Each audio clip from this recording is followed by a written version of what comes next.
자리에 앉으시겠습니다. 오늘 함께 보실 하나님 말씀 사무엘상 2장 우리 12절부터 있는 말씀 중에서 우리 18절까지만 제가 한 절, 여러분 한 절 우리 교독해서 봉독하겠습니다. 구약성경 사무엘상 2장 12절부터 18절까지 말씀 교독합니다. 엘리의 아들들은 행실이 나빠 여호와를 알지 못하더라. 그곳으로 냄비에나 솥에나 큰 솥에나 가마에 찔러 넣어 갈고리에 걸려 나오는 것은 제사장이 자기 것으로 가지되 실로에서 그곳에 온 모든 이스라엘에게 이같이 할 뿐 아니라 이 소년들의 죄가 여호와 앞에 심히 크면 그들이 여호와의 제사를 죄송합니다. 16절입니다. 그 사람이 이르기를 반드시 먼저 기름을 태운 후에 내 마음에 원하는 대로 가지라 하면 그가 말하기를 아니라 지금 내게 내라. 그렇지 아니하면 내가 억지로 빼앗으리라 하였으니 사무엘은 어렸을 때에 세마포 에봇을 입고 여호와 앞에서 섬겼더라. 아멘. 아멘. 우리가 세상을 살다 보면 우리는 가끔 우리의 본질은 잃어버리고 겉만 갖고 있을 때가 있습니다. 또 우리가 말을 하고 있지만 그 말의 의미에 깊은 뜻은 알지 못하고 그저 듣기 좋은 말로 서로 할 때도 많이 있습니다. 우리가 살고 있는 이 나라도 처음 이곳에 세워질 때 세웠던 가장 기본적인 원칙 중에 하나가 자유와 평등이라고 하는 것입니다. 그러나 우리가 역사를 통해서 보면 그 자유와 평등은 결코 모든 사람에게 공평하게 있었던 말은 아닌 것을 압니다. 유럽에서 이곳으로 찾아왔던 청교도들 또는 이곳으로 물질을 구해서 찾아왔던 식민지 정책을 집행하던 사람들, 새로운 경제적인 혜택을 얻고자 했던 사람들에게는 그 말이 굉장히 중요한 말이었습니다.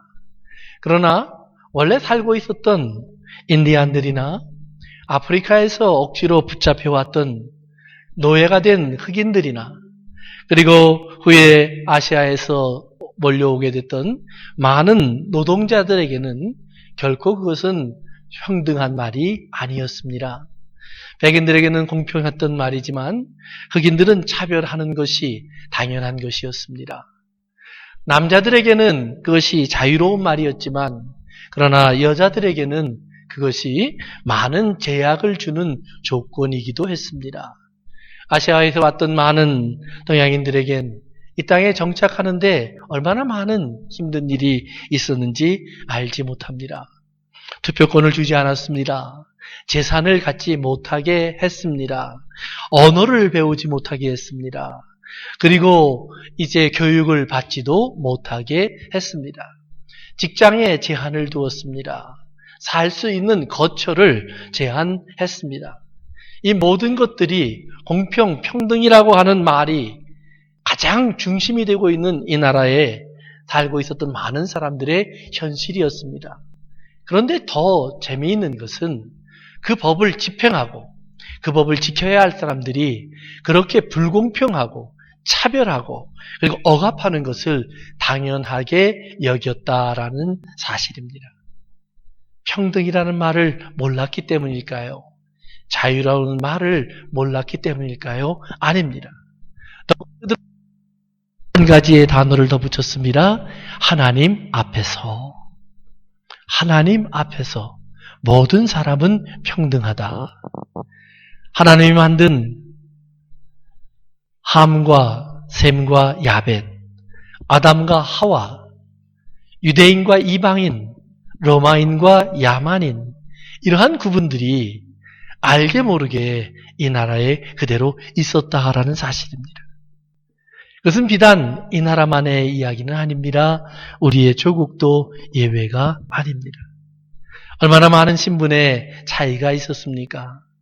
얼마 전까지 미국 아니, 이 민주주의라고 하는 제도가 들어오기 전까지만 해도 분명히 한국에는 양반과 상놈이라는 계층이 분명히 있었습니다.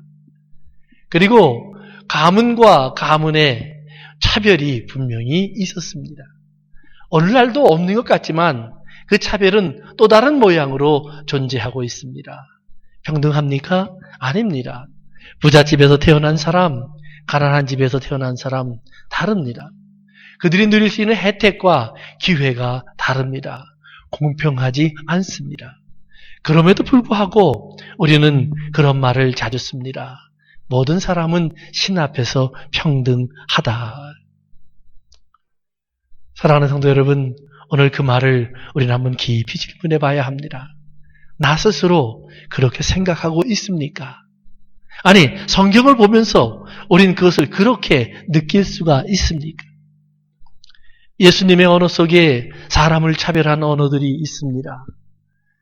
은혜를 구하러 온 사람들에게, 하나님의 사랑과 자비와 긍휼을 원하러 온 사람들에게 예수님 물어보실 때가 있었습니다. 또는 그들의 신분을 드러낼 때가 있었습니다. 너는 이방인이 아니냐? 너는 천한 사람이 아니냐?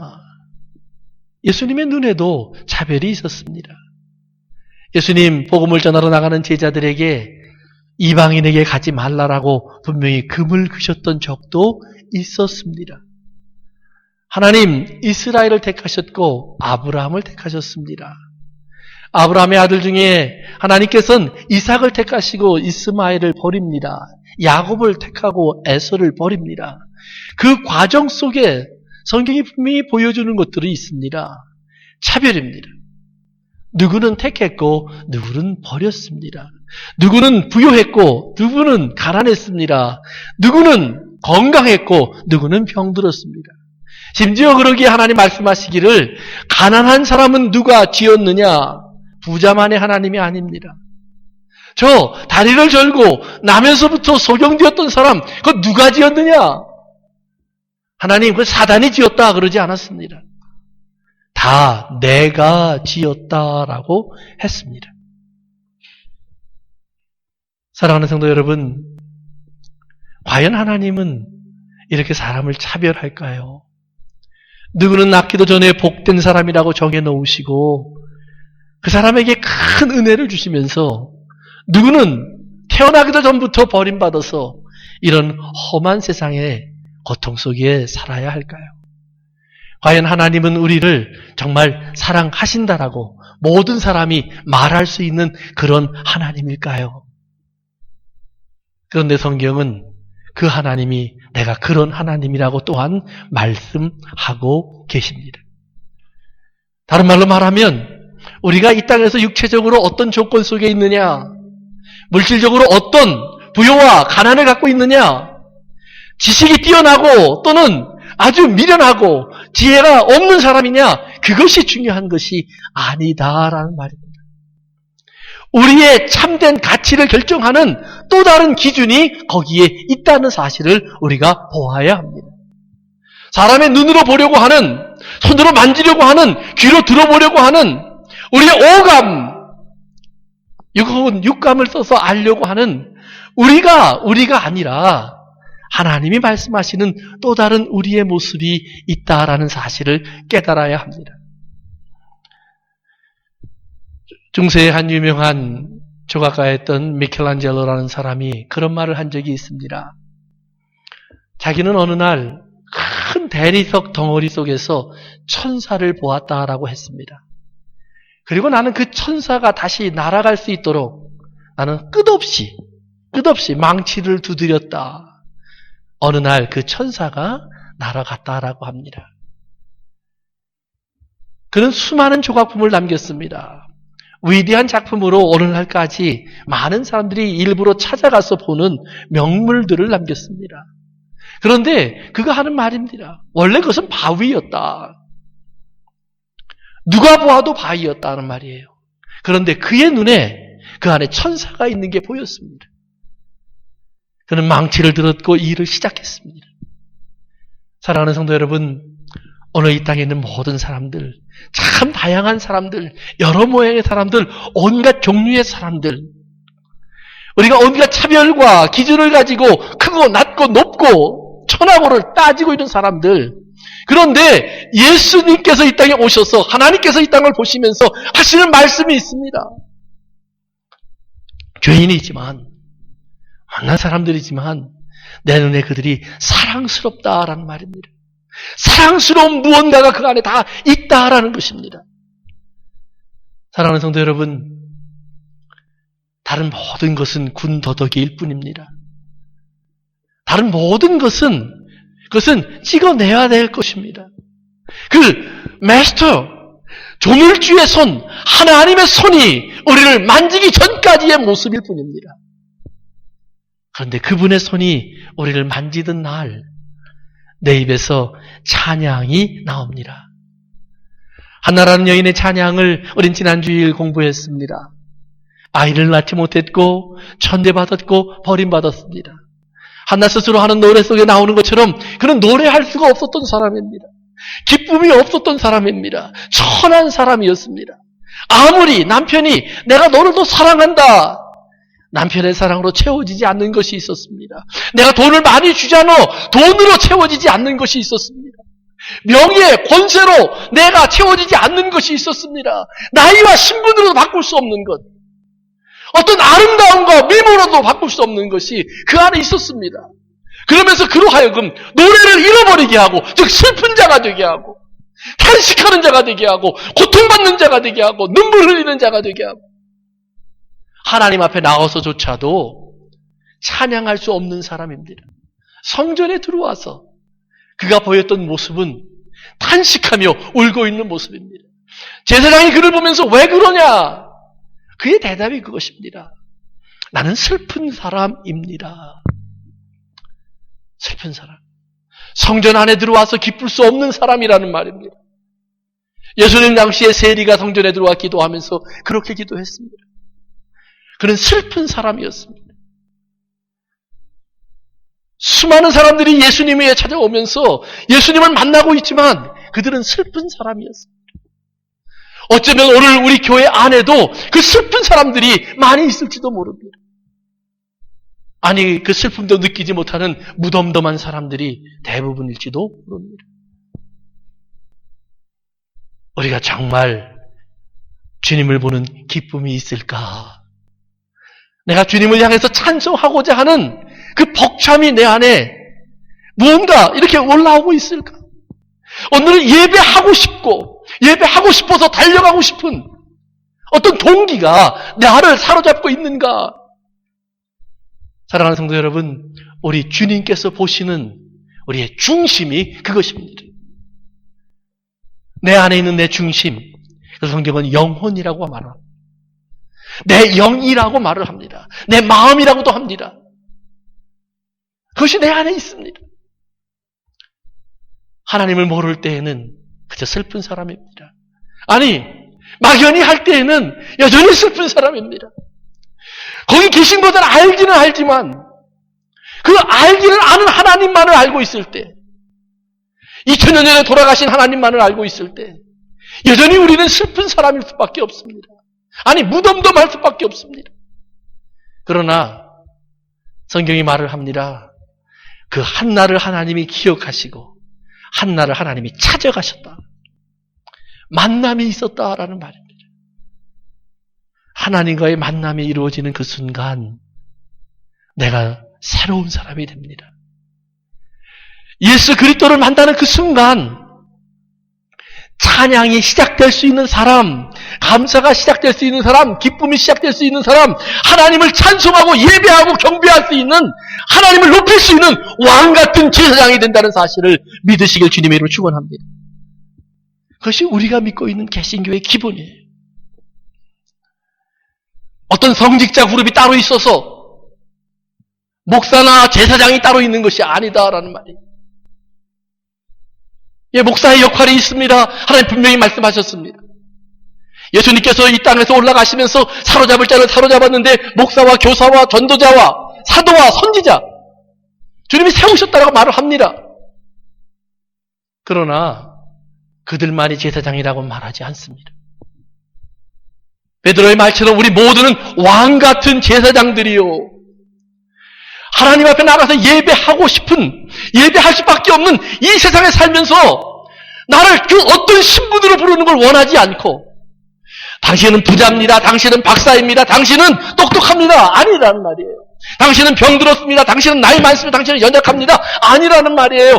당신은 하나님이 보시기에 왕 같은 제사장입니다, 그 말이에요. 내가 나와서 예배하는 것을 가장 하나님이 기뻐하는 사람, 내가 찬송하는 소리에 귀를 기울이시면서 그래 맞아 라고 바위에서 화답하시는 그분의 눈앞에 발견될 수 있는 나의 참모습을 기억하시기를 주의 이름으로 축원합니다. 나의 참모습은 하나님의 성령과 함께 하나님을 아버지로 하는 겁니다. 나의 참모습은 하나님을 향해서 그 하나님이 나를 찾아오시고 나를 기억하시고 나를 알고 계시다는 사실에 기뻐하고 감격하고 감동하는 겁니다. 오늘 하나님 나를 알고 있지. 하나님 나를 알고 있는데 오늘 그 알고 있는 그 속에서 왜 내겐 십자가가 있을까? 유익하기 때문입니다. 왜 내게 고난이 있을까? 고난이 끝이 아니라 거기서 시작되는 영광이 있기 때문입니다. 하나님 우리를 영광으로 부르시려고 그 길을 걷게 하신 줄로 믿으시기를 주의 이름으로 축원합니다. 그걸 알아야 기뻐합니다. 그러기에 성경은 말합니다. 너희는 시련이 오는 것을 기뻐하라. 이것은 제사장이기 때문입니다. 하나님을 찬송할 수 있는 사람이기 때문입니다. 우리가 하나님을 아는 사람이기 때문입니다. 세상 사람의 기준이 아닌, 육체적인 기준이 아닌 내 중심을 아시고 내 중심을 보시고 내 중심으로 나를 찾아오신 하나님, 하나님을 만난 사람만이 알 수 있는 그 하나님의 은혜가 내게 있기 때문인 것을 믿으셔야 합니다. 나는 누군가? 그런데 언제부턴가 교회 안엔 자꾸 또 다른 계급이 생깁니다. 마치 이 땅의 사람들이 평등하다고 하면서 백인이 흑인을, 백인이 또는 유색인종을, 또는 남자가 여자를, 가진 자가 없는 자를, 배운 자가 못 배운 사람들을 지배하는 것처럼, 억누르는 것처럼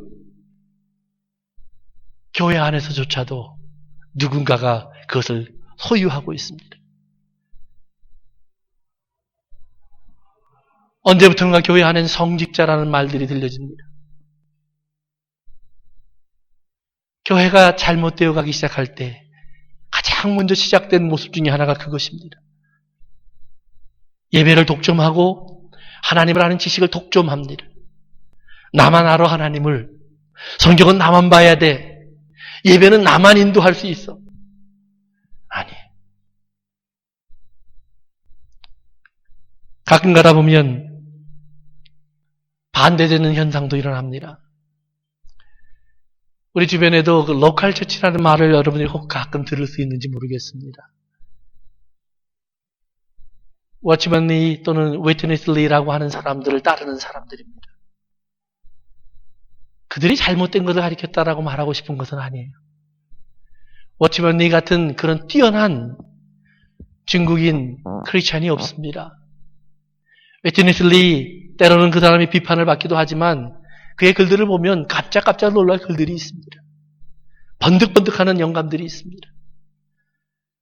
그런데 문제는 뭐냐 하면 어떤 사람들이 그 사람들을 따르다가 그 사람들이 죽고 나니까 다른 어떤 것도 따라가지 못합니다. 더 이상 목사님을 만날 수가 없습니다.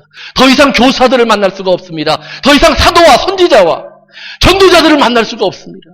오직 위트니스 리와 또는 워치먼 리만이 하나님의 진리를 가진 전부가 되어버렸습니다. 아니요, 성경은 말합니다. 예수님도 우리에게 진리를 다 안 주고 가셨어요. 내가 너에게 말을 다 할 수가 없어. 해봐야 알아듣지도 못할 거야. 내가 가면 성령님이 오시는 거야. 그리고 내가 가면서 또 다른 사람들에게 이걸 맡겨놨는데 그 일이 계속되길 원해. 모순도 생기고 잘못도 생기고 삐뚤어진 사람도 생기고 엉터리 같은 사람도 생기지만 어느 성경 공부 속에서 이스라엘의 역사를 잠깐 살펴봤는데 하나님께 진실한 사람도 있지만 얼마나 악한 사람이 많습니까? 그러나 그럼에도 불구하고 하나님의 뜻은 여전히 이어져 가는 거예요. 신기하죠? 사랑하는 성도 여러분, 성경 어디에 한 목사가 죽고 나면 다시는 진리가 없다라는 말이 있습니까? 없어요. 근데 가끔 우리는 그런 사람들이 있어요. 이단들도 다른 사람들이 아닙니다. 문선명이 많이 진리였어요. 와이트 여사 많이 진리였어요. 요셉 스미스 많이 진리였어요. 그렇기 때문에 또 다른 진리가 그들의 귀에 들어가지 않는 거예요. 또 다른 진리가 아닌 참된 진리가 들어갈 수 없는 거예요. 미련한 사람이 되면 안 돼요. 오늘 성경 속에서 우리가 하나님이 나를 보시는 그 하나님의 음성을 들을 줄 알아야 돼요. 베드로를 만나 사람들이 행복해지는 게 아니에요. 바울을 만나 그들이 하나님의 사람이 된 게 아니에요. 바울을 만난 사람은 많지만 바울을 통해서 예수님을 만난 사람만이 구원받아요. 바울은 소개하는 사람이었잖아요. 그런데 어떤 사람은 바울 파가 됐어요. 어떤 사람은 베드로 파가 됐어요. 어떤 사람은 아볼로 파가 됐어요. 심지어는 예수 파가 됐어요.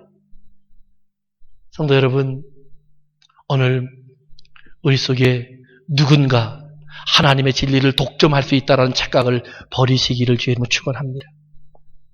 하나님의 진리는요, 오직 성령님만이 지배하셔요. 성령님만이 지배하셔요. 그렇기 때문에 우리가 하나님의 말씀을 듣고 배울 때에 꼭 우리가 해야 할 일이 있어요. 그것이 뭐냐 하면 하나님의 말씀이 과연 그러한가? 여러분 상고하고 묵상하는 훈련을 하시기를 주님을 축원합니다. 예수님 그러기에 말씀을 가르칠 때 종종 내가 이건 너희들 모르는 비밀을 말하는 건데 아니에요. 기록되었으되 라고 합니다. 내가 새말을 하는 것이 아니야. 기록되어 있는 말들을 하는 거예요. 거기에 있는 걸 너희가 모르니까 내가 비유로 너희를 좀 더 잘 이해할 수 있도록 말을 할 거야. 그런데 너희가 이 비유를 들으면 더 모를 거야. 너희의 눈이 어둡고 귀가 막혀있기 때문이야. 사랑하는 성도 여러분, 오늘 우리 주변에 누군가가 하나님의 축복을 소유하고 있다라고 말을 한다면 그도 거부하셔야 합니다. 성경 어디에 하나님의 축복이 목사의 두 손에 달려있다라고 합니까? 목사가 안수하면 안 된다는 말 아니에요. 내가 축복하면 안 된다는 말 아니에요. 그러나 여러분도 축복할 수 있어요. 여러분도 서로를 위해서 기도해 줄 수 있어요. 할렐루야. 우리가 하나님 말씀을 가리키는 어떤 역할의 부분은 있을지 모르지만 그 말씀을 믿고 그 말씀을 따르고 그 말씀대로 살아가고 그 말씀에 있는 것을 누리는 것은 차별이 없어요. 가장 공평한 거예요. 그렇기 때문에 감옥에 있는 바울이 이 용상에 앉아서 바울을 감옥에 집어넣으라고 하는 헤롯보다 또는 빌라도보다 더 행복한 사람이에요. 아멘? 왜요? 그는 진리를 알아요. 그리고 자기를 보고 있는 하나님을 알아요. 자기를 만나주신 하나님의 마음을 알아요. 그리고 자기를 지금 바라보시면서 자기의 그 모습을 얼마나 사랑하시면서 마치 스데반의 돌에 맞을 때 벌떡 일어난 주님을 보는 것처럼 그 하나님의 영광을 보는 것처럼 우리를 그렇게 사랑하시는 하나님의 마음을 알고 있기 때문이에요. 오늘 이것을 모르기 때문에 우리는 누군가 특별한 사람이 있기를 원하는 욕구가 우리 안에 있어요. 내가 책임지기 싫거든요. 내가 깨닫고 싶지 않거든요. 내가 찾고 싶지 않아요. 내가 고민해보고 싶지 않아요. 내가 십자가를 져보고 싶지 않아요. 예수님이 다 지고 끝나버렸으면 좋겠어요. 아니에요. 사랑하는 성도 여러분, 우리 모두가 하나님 앞에서 거룩한 사람으로 일어나야 합니다. 왜요? 하나님이 목사에게만 특별한 보혈을 주신 게 아니잖아요. 하나님이 우리에게 증거를 주시는데 물과 불과 피라고 그랬어요. 저도 어렸을 때 한참 은혜를 쫓아다닐 때요. 불의 종들을 한 마리 쫓아다녔어요. 근데 불이 안 붙더라고요. 그놈의 불은 그 목사님 안에만 있지 절대 나한테는 이전되질 않아요. 어떤 분은요. 옷을 이렇게 둘둘둘둘 말더니요. 성령 받아라! 소방 호수예요. 성령 호수. 그러면서 뭐라 그러는지 알아요? 신학교 와서 강의를 하시면서요. 내가 이렇게 하면은 사람들이 막 성령 받고 쓰러졌대요. 내가 나중에 깨닫고 보니까 참 웃기는 거였어요. 근데 그때는요. 얼마나 그게 부러운지 주여 내게도 그 호수를 주시옵소서. 예, 각종 은사는 다를 수 있어요. 그러나 성경이 무슨 말을 해요? 은사가 다르니까 다 다르다가 아니라 그렇기 때문에 다 하나이다. 우리 모두가 그리스도의 몸에 연합된 지체이다. 이렇게 얘기하잖아요. 존귀하게 보이는 것 같지만 존귀한 것이 끝나는 것이 아니라 덜 존귀한 것이 더 존귀한 것을 얻게 되는 것이 그리스도의 몸이 아니더냐. 그렇게 말하고 있잖아요.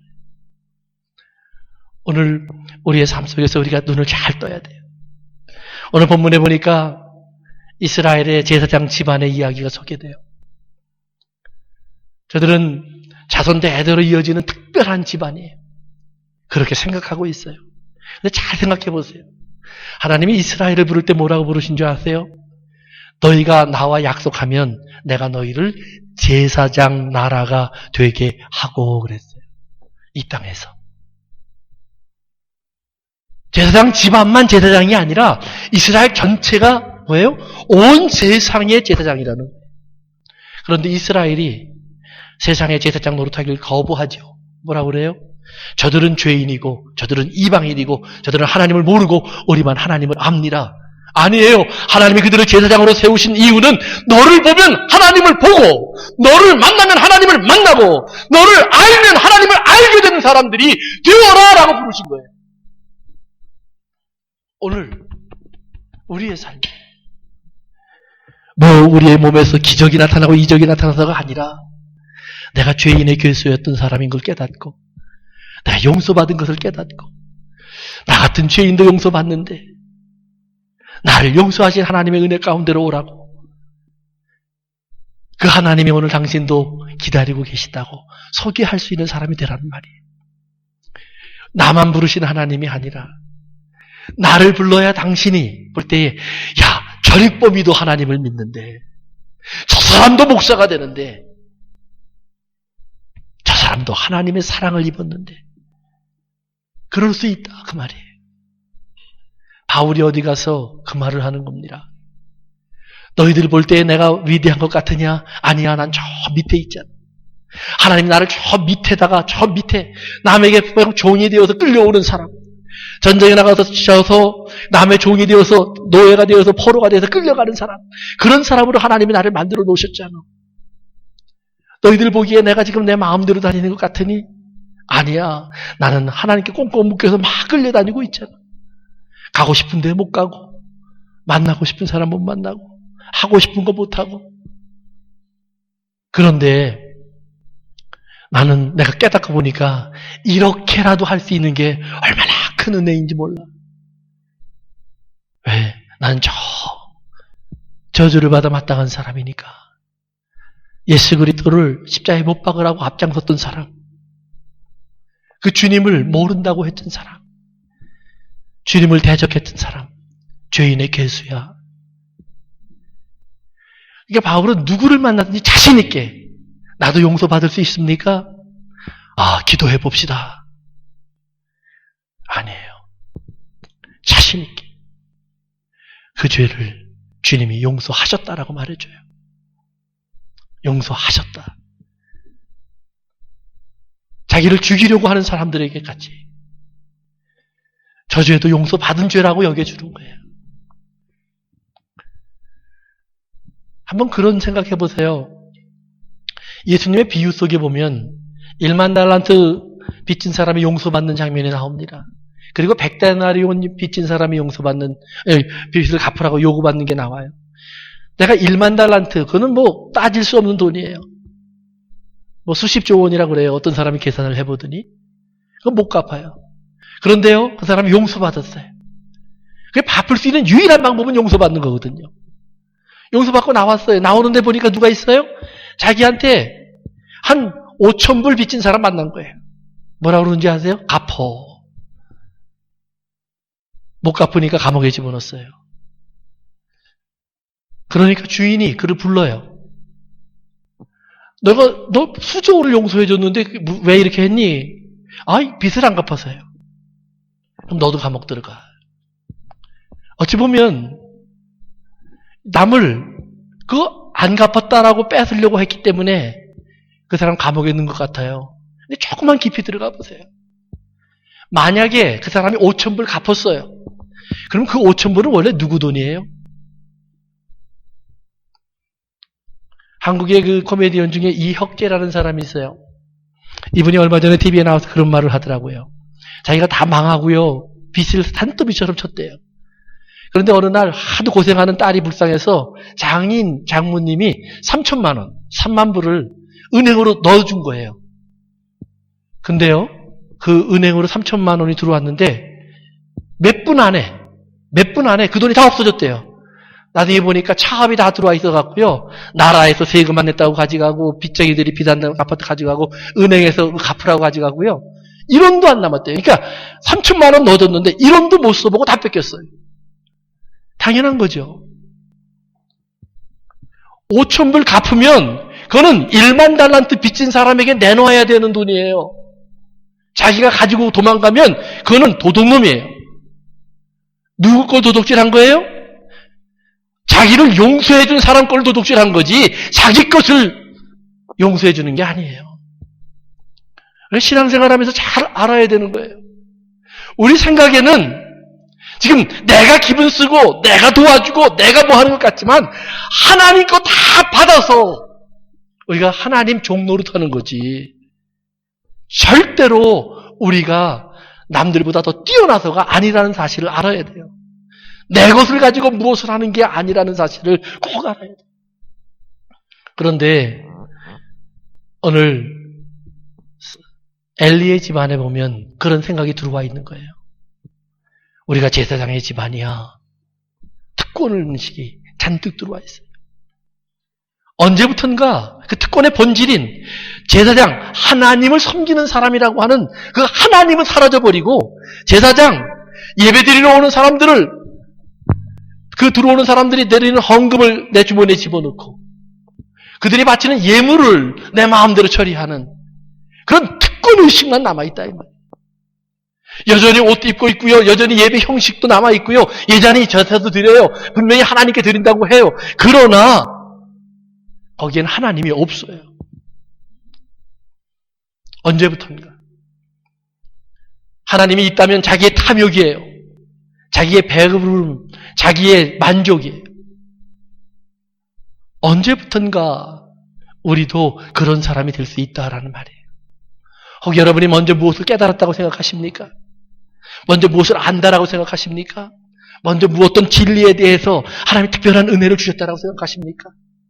그렇다면 바울의 말처럼 우리는 빚진 자예요. 하나님이 그걸 나에게 왜 주셨어요? 저들이 들어야 할 거예요. 저들이 받아야 할 거예요. 그런데 그들은 지금 들을 수 있는 귀가 없고 볼 수 있는 눈이 없어요. 누군가 가야 돼요. 누군가 그들과 먹어야 돼요. 누군가 같이 잠을 자야 돼요. 누군가 같이 앉아서 말을 해야 돼요. 하늘에서 들려지는 하나님의 음성이 아니라 육신이 된 사람의 입을 통해서 그 말이 전파돼야 된다라는 말이에요. 사랑하는 성도 여러분, 그걸 전하는 우리가 어떤 특별한 사람입니까? 특별하다면 한 가지예요. 하나님의 사랑을 먼저 안 사람들. 하나님의 사랑을 먼저 그건 내가 더 많은 은혜를 받은 사람이지 더 높아질 수 있는 사람, 더 큰 사람이 아니에요. 오늘 우리의 삶 속에서 우리가 오늘 엘리의 집안 사람들이 착각하는 착각에 빠지면 안 돼요.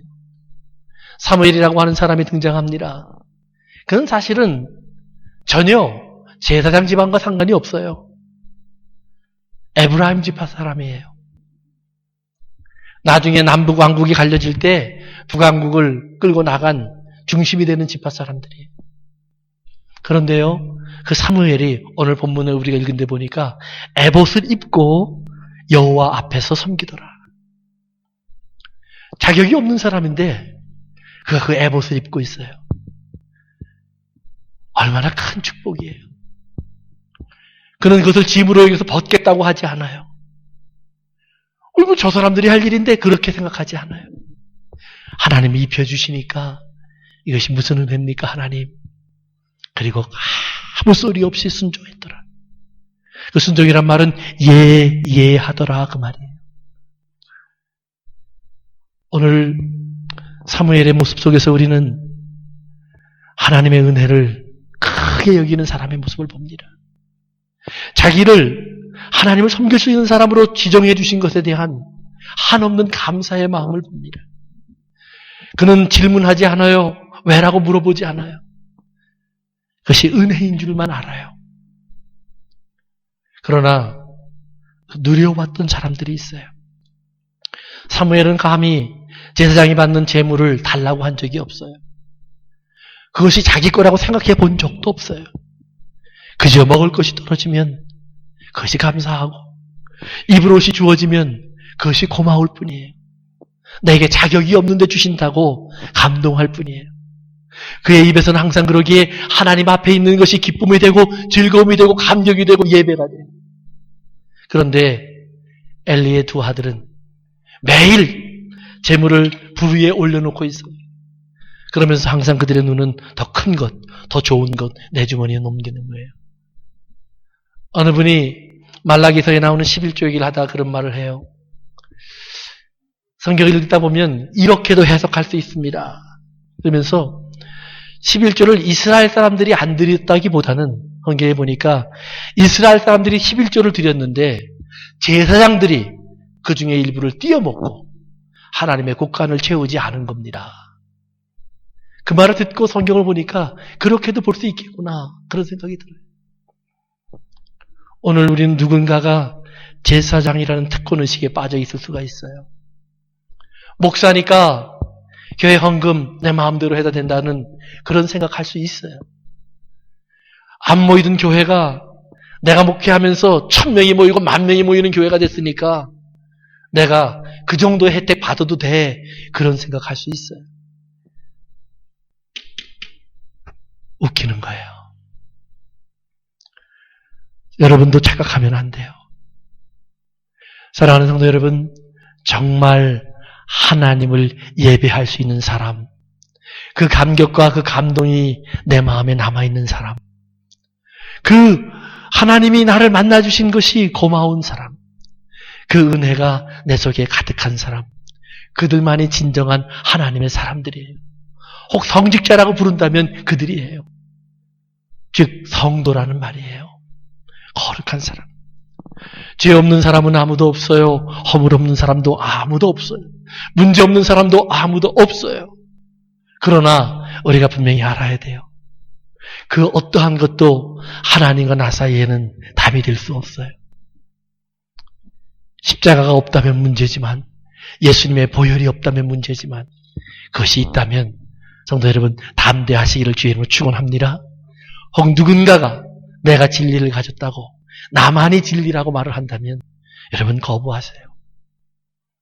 아무리 좋은 말이 있어도, 아무리 듣기 좋은 생각이 있어도, 아무리 참 신기한 성경적인 진리가 더 보여도 사랑하는 성도 여러분, 그저 하나님이 세상을 사랑하셨다는 말 한마디에 충분하잖아요. 예수님이 많은 건 남기지 않고 내가 너희의 죄를 위하여 내 몸을 주노라 그 말로 충분하잖아요. 성령님께서 우리에게 오셔서 어떻게 인도해 가실까 기도해 보시기를 주님으로 축원합니다. 잘못된 성직자, 잘못된 계급, 잘못된 우월감, 그것은 교만입니다. 그래서 하나님을 인정하지 않는 거예요. 하나님도 그렇게 보신 적이 없어요. 예수님이 사람을 만날 때 어린아이든 가늠하다 붙잡힌 여인이든 문둥병자든 다 그의 손으로 만졌고 그의 눈으로 보았고 그의 입술로 맞대었습니다. 오늘 우리와 하나님 사이가 그런 예수님과의 만남의 관계가 되기를 주의 이름으로 축원합니다. 누군가가 그 중간에 있으려고 한다면 오늘 그는 필요 없는 사람일 뿐이에요. 예수님도 그들을 쳐내신다고 말을 합니다. 엘리의 집안을 하나님이 잘라내시겠다고 말하는 것처럼 오늘 우리의 삶 속에서 하나님께서 영원히 붙잡을 수 있는 사람으로 탄생되시기를 주의 이름으로 축원합니다. 기도합니다.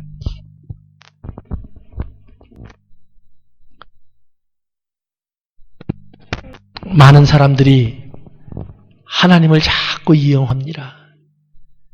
자기 배를 채울 수 있는 방법, 자기 명예를 드러낼 수 있는 방법, 자기 지위를 높일 수 있는 방법, 체면을 살릴 수 있는 방법. 우리는 온갖 이유로 하나님을 이용하려고 합니다. 그리고 뭔가 하나님 좀 주셨다고 생각하면 부름받은 게 자랑이 되고 택함 입은 게 자랑이 되고 복을 받은 게 자랑이 되고 은혜 얻은 게 자랑이 됩니다. 그 자랑의 중심이 자기가 돼버립니다. 내가 기도했더니, 내가 열심을 냈더니, 내가 땀을 흘렸더니, 내가 눈물을 흘렸더니, 내가 금식을 하였더니, 내가 겸손하였더니, 내가 좋은 성품이 있어서, 내가 공부를 열심히 해서. 사랑하는 성도 여러분, 왜 바울은 하나님이 값없이 그 은혜를 주셨다고 했을까요? 나는 자격이 없는데 받은 은혜가 너무 많구나. 그때부터 제사장이 되는 거예요. 나는 자격이 없는데 하나님의 오늘 말씀을 전하라고 하시는구나. 그때부터 제사장이 되는 거예요. 나는 그저 하나님이 있는지도 모르고 살았는데 오늘 내 마음을 뜨겁게 해서 하나님 돌아가게 하시는구나. 그때부터 제사장이 되는 거예요. 하나님을 모르는 사람들은 두려워할 줄 모르는 사람, 그 영광이 무엇인지 모르는 사람, 찬송의 의미를 모르는 사람, 왜 그분이 기도하라고 했는지, 왜 그분이 말씀을 들으라고 했는지 모르는 사람들이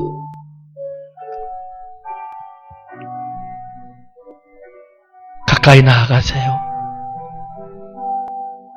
예수님, 나를 기억하고 만나주세요. 나에게 찾아와 주세요. 아니, 찾아오셨죠, 주님. 이제 내가 영접합니다, 주님. 눈을 두드리시는 주님, 내가 문을 엽니다.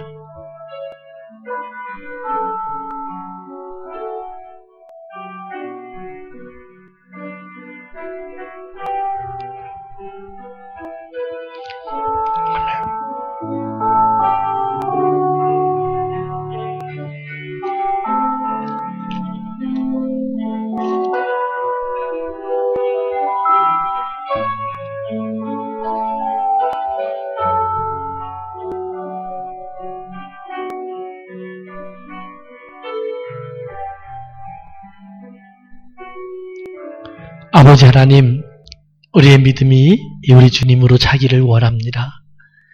예수님이 내 안에 들어오셔서 그 채찍 맞음으로, 창에 찔림으로, 징계받으심으로 내 안에 들어오셔서 나와 하나 되셔 주셨으니 감사합니다. 이제 부활하신 주님과 함께 우리가 살기를 원합니다. 우리 부활하신 주님과 함께 동행하길 원합니다.